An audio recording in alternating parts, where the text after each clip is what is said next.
tere! Täna näitan teile siis 6. nädala ülesandeid PR06 Shatter. Selle nädala teemad on meil siis liides ja abstraktsioon. Alustuseks räägin teile siis sellest, et mis asi liides on. Liides on nii-öelda eripäraklass, kus on ära defineeritud hulk meetodeid, aga neid ei implementeerita. Ehk implementeerimise jätame nüüd mingile muule klassile, kes tahab seda liides kasutada.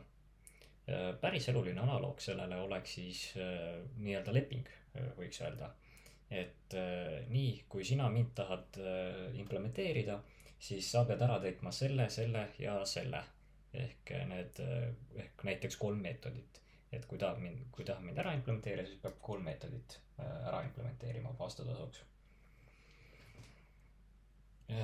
See toob endaga selle kaasa, et kasutaja lõppkokkuvõttes ei pea teama, kuidas mingi asi implementeeritud on.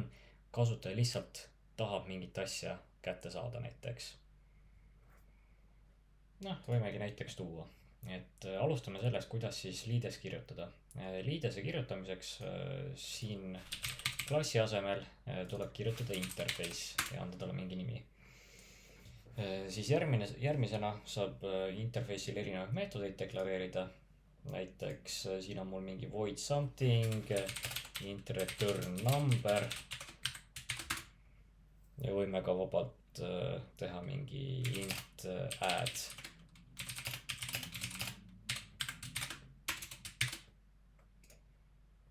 Nii, siin poolel on tehtud. Nüüd lähme implementeeriva klassi juurde. Et kui tahta klassile anda märku, et nii, nüüd sa pead seda interface'i implementeerima, siis tuleb selleks kasutada märksõna implements.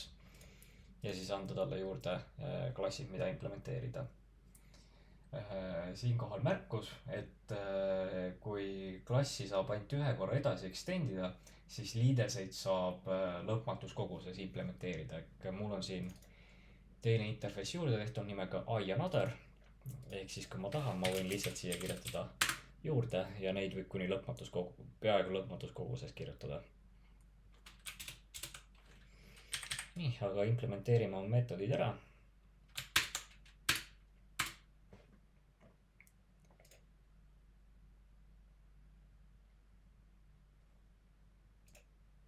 Kuidas neid liideseid nüüd kasutada on seda asja, et mul on siia näitesse tehtud public static void main.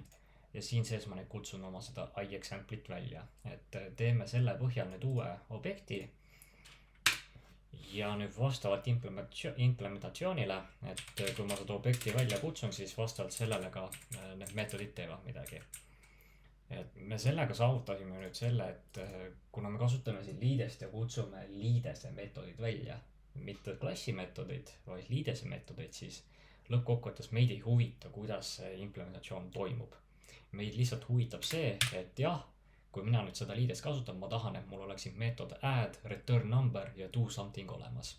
See, kuidas need töötavad, mida nad lõppkokkuvõttes teevad, mind ei huvita otseselt. Tähtis on see, et mul on need olemas, need teevad midagi ja ma saan sealt tulemuse kätte. Päris elulist näidet natukene, ise olete ka kasutanud seda juba, tõenäoliselt on meil list.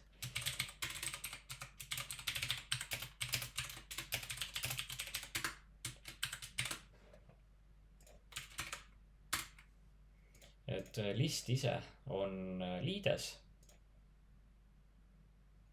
nagu siit võib lugeda, ja array list on nüüd mingi implementatsioon listi liidesest. Et kasu sellest on nüüd selline, et kui ma nüüd poostan mingi meetodi a la public void, teeme tegelikult sedasi public list string filter näiteks.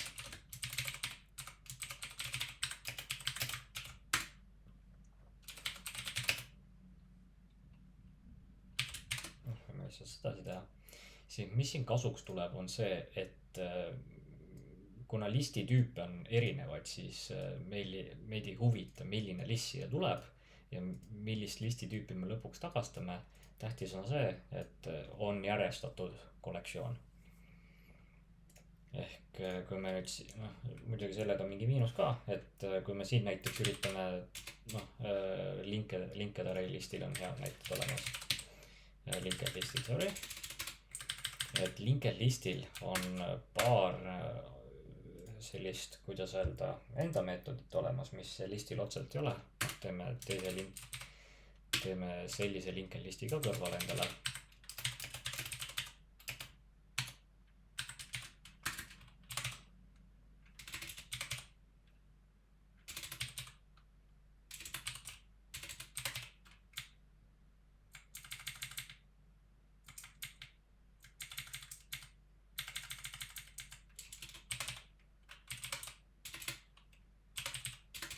Et näiteks tavaline list ei sisalda meil meetodit poll, first ja poll last, aga samas kui me kasutaks nüüd seda linked listi implementatsiooni siin, siis meil on täitsa olemas.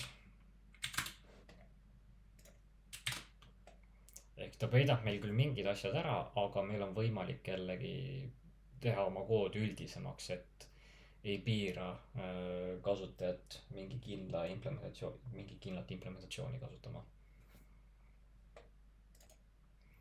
Tulles nüüd nädala ülesande juurde tagasi, et siin ongi meil täpselt sedasi tehtud, et meil on antud mingi liides ette, millega me peame tööd nüüd tegema.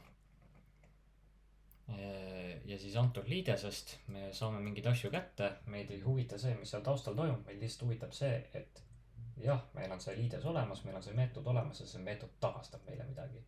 Ja vastavalt sellele implementatsioonile nüüd, mis sealt back'ist näiteks tuleb või kuskilt testidest, siis selle peale peame lähtuma ja enda koodi nüüd tegema sedasi valmis, et see vastaks nii võimalikult paljudele lahendustele kui võimalik.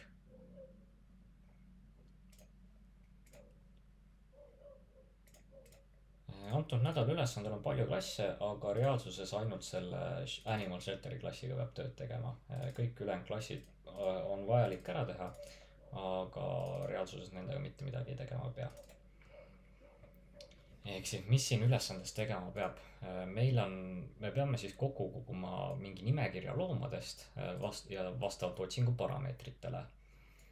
Need loomad, mida me otsime, saame kätte siis oma animal providerist ja see provider annab meile suvalises järjekorras, suvalises koguses loomi. Ja seal on nüüd selline konks ka sees, et need loomad on meil, seal võivad duplikaadid ka tulla, ehk me peame nendega ka tegelema.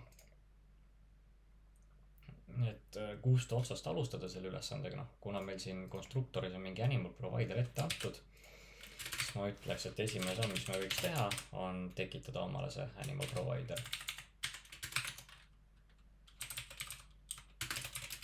Salvestame ära selle. Ja siis järgmisena hakkame järjest selle ülesande teksti nagu lugema ja siis järjest asju kirja panema. Et esimene asi, mis mulle siin silma jääb tekstis on see also provider can return duplicate animals, you should return only unique animals. Ehk siis me peaksime kuidagi kontrollima, kas see loom on meil juba listis olemas või ei ole, aga selle saab tegelikult kergemini ära tehtud sedasi, et me lihtsalt salvestame nad setti. Sest nagu me teame, setis duplikaate ei saa olla. Ja siin juhul me kasutame linked hash setti. Ja jätab meelde ka järjekorra, kuidas asju lisati. Ja siis ma loon endale mingi vahepealse salvestuskoha nii-öelda.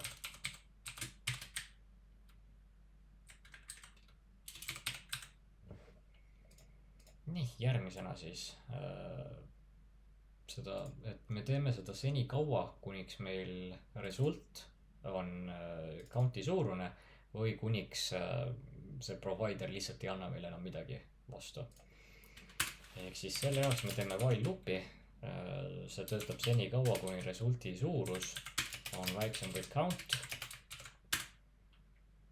Ja siis me küsime nüüd provideri käest mingi looma.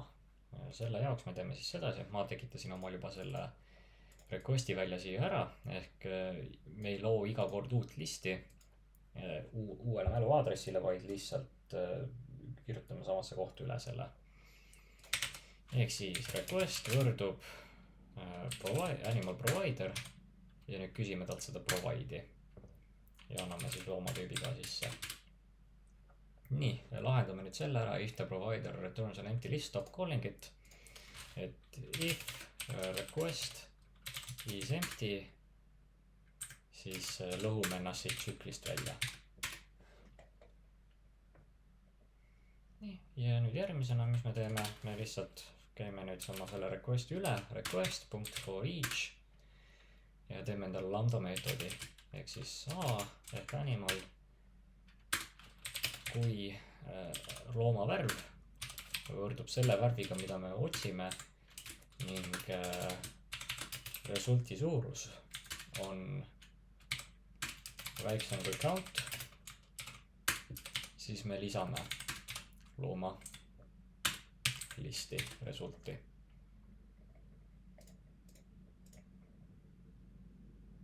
Ja siis lõpuks me muudame omalt selle seti nüüd listiks ümber, kasutades listi liidest ja seal nüüd staatilist meetodit nimega copyof ja anname talle selle sisse. Ehk siis antud koodiga meid ei huvita, mis implementatsioon lõpuks on sellel animal provideril. Meil lihtsalt huvitab see, et jah, tal on see provide meetod olemas, ta tagastab meile midagi ja vastavalt sellega me saame oma tööd teha.